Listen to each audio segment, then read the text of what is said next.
यह घटना आज से 11 साल पहले मेरे पापा के साथ तब घटी थी जब वे गांव पर ही रहकर मेरे दादाजी के साथ खेती बाड़ी और साथ ही में मछली पालन करते थे। साथ ही जब भी मछलियाँ तैयार होती, मेरे पापा और दादाजी उसी शाम बिना देर किए ही पिकअप से मछलियाँ लेकर पास ही के शहरों की मंडिया में पहुँच जाया करते थे ताकि मछलियाँ ताज़ी रहे और बाज़ारों में जल्दी से बिक जाए। तो एक समय की बात है, उस साल बरसात का मौसम था। खेतों और आसपास के नदी तालाबों में पानी उफान पर था। इसके अलावा रोज़ सुबह शाम को जोरदार बारिश आ जाती। तो हुआ ऐसा कि मछलियाँ बड़ी हो चुकी थी। ऊपर से हमारी मछलियाँ जिस खेत के गड्ढे में थी उसमें भी पानी ऊपर तक आ गया था, जिससे बहुत सी बड़ी मछलियाँ दिन या रात में आसपास के खेतों में उतर आती और दूसरे के खेतों से होते हुए पासी के नदी में भी चली जाती। तो मेरे दादाजी मेरे पापा से बोले, सुबह से ऐसा करते हैं, आज शाम को कुछ मछलियाँ पकड़कर मछली बाजार में बेच देते हैं। तो उस दिन पापा और दादाजी यही 1 क्विंटल तक मछली को पकड़कर शाम होते ही बाजार की ओर चल दिए। लेकिन वे जैसे ही उस शाम बाजार में पहुँचे, उनकी मछलियाँ नहीं बिकी, जिसका कारण था कि कुछ मछुआरे नदी तालाब से मछलियाँ चोरी करके लाए थे और सस्ते दामों में बाजार में बेच दिए थे। दादाजी और पापा उसी शाम घर आने लगे। अब रात भी हो चुकी थी। उस समय हमारे गांव की ओर आने वाली सड़क अभी कच्ची थी। इसके अलावा वर्षा के कारण कहीं कहीं जल जमाव भी लगा था, इसीलिए वे धीरे धीरे ही आ रहे थे कि तभी मेरे पापा अचानक से एक जगह अपनी गाड़ी रोक दिए।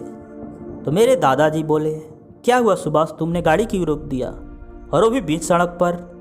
तो मेरे पापा उस रात मेरे दादाजी को गाड़ी की रोशनी में इशारा करते हुए बोले, बाबूजी वो देखिए, सामने इमली के पेड़ के पास कोई तो औरत बैठी है जो वहाँ बैठकर अपने सिर को बड़ी तेज़ी से हिला रही है और उसके बाल बिखरे हुए हैं और ज़मीन तक लटके हुए भी हैं।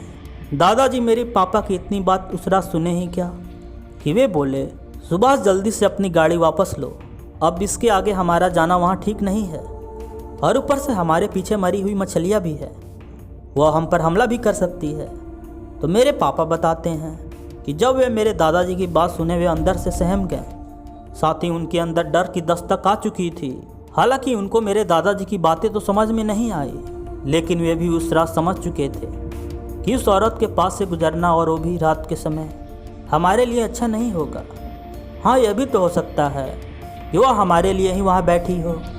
उस दिन पापा दूसरे रास्ते से किसी तरह गाँव पहुँचे तो मेरे दादाजी बताएं कि वह जो उस इमली के पास औरत बैठी थी वह कोई औरत नहीं थी, बल्कि वह एक लड़की थी जो यही आज से 47 वर्ष पहले उसके घर बारात आई थी। लेकिन किसी कारणवश उस रात उसकी यहाँ आई बारात वापस लौट गई और उस लड़की की शादी नहीं हो पाई, जिससे वह लड़की यह सदमा बर्दाश्त नहीं कर पाई और फिर उसी रात वह गांव से बाहर निकली और उसी इमली के पेड़ में फांसी लगाकर लटकी हुई सुबह को मिली।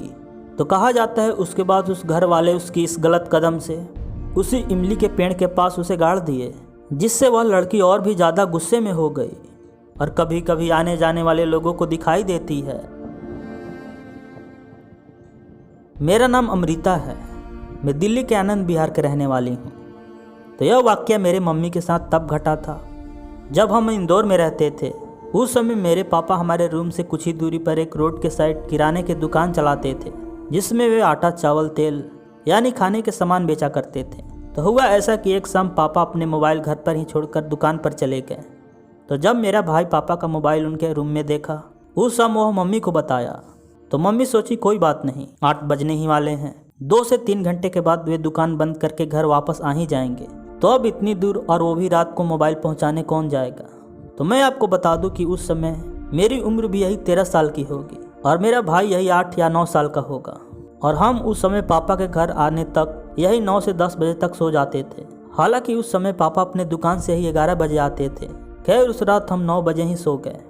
मम्मी उस दिन कुछ डरी हुई थी कि तभी अचानक से दरवाजे पर दस्तक हुआ। मम्मी उसी वक्त उठी और जब दरवाज़ा खोली तो देखी सामने मेरे पापा खड़े थे। खैर उस रात पापा जैसे ही घर में आए, उनका बर्ताव अजीब होने लगा। मेरा मतलब है बड़ी ध्यान से पूरे घर को निहारते जाते और फिर हंसने लगते।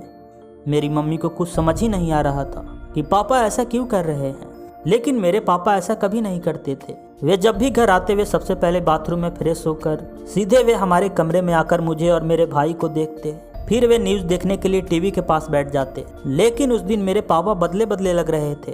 तभी जब मेरी मम्मी घड़ी में समय देखी तो अभी 10 बजने में 4 मिनट बाकी थे। ये उसी समय पापा से बोली, आप तो 11 बजे आते थे, फिर आज इतनी जल्दी आप क्यों आ गए?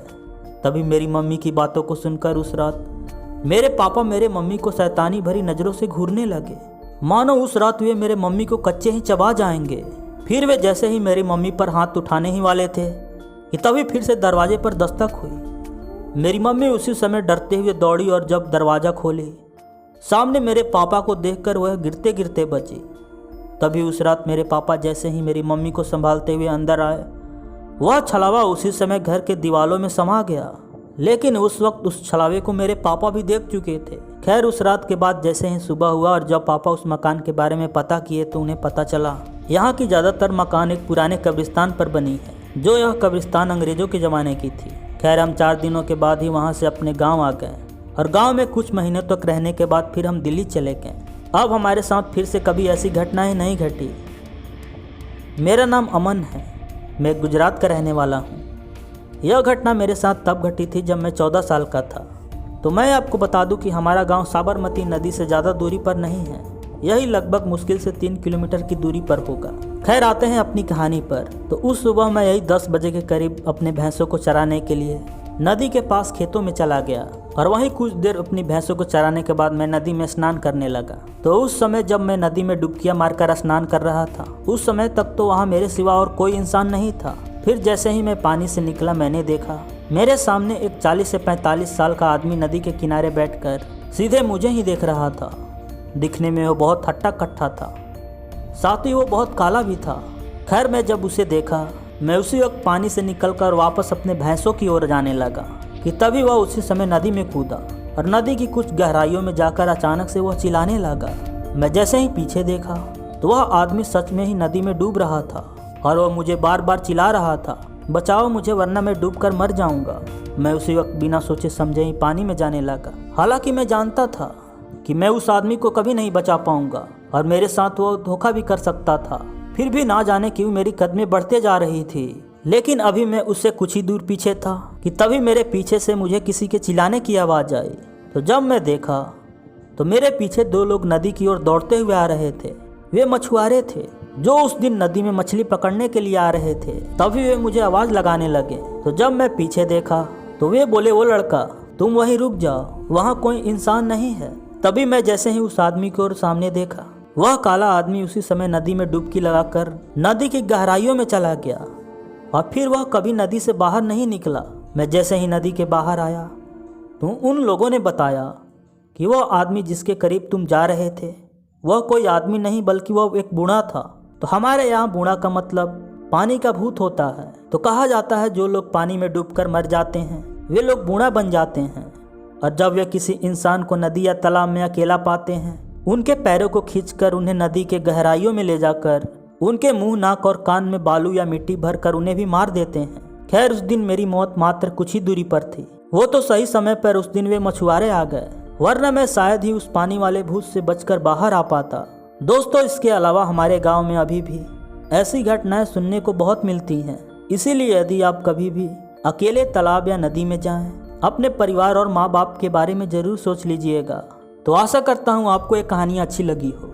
मिलते हैं नेक्स्ट वीडियो में, तब तक बाय, टेक केयर।